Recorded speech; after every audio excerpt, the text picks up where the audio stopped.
அதுவும் மறுபடியும் படுத்துருச்சு. சரி வாங்க போவோம். புளிய இதோட தான் நின்றுருக்காங்க. ஆமாம். ஆனால் வண்டலூர் ஜூ வந்தால் இந்த இடத்த எல்லோரும் மிஸ் பண்ணிடுவோம். இந்த இடத்த என்ன இருக்குங்க இது பார்த்தது இல்லையா அந்த இடம்?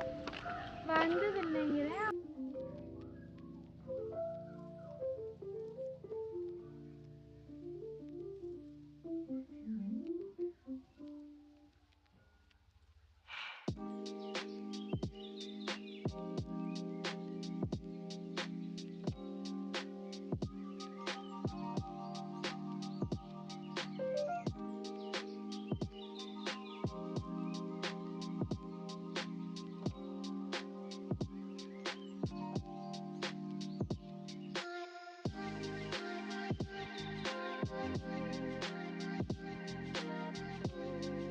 இந்த இடத்த ஆனால் நிறைய பேர் பார்க்க மாட்டாங்க.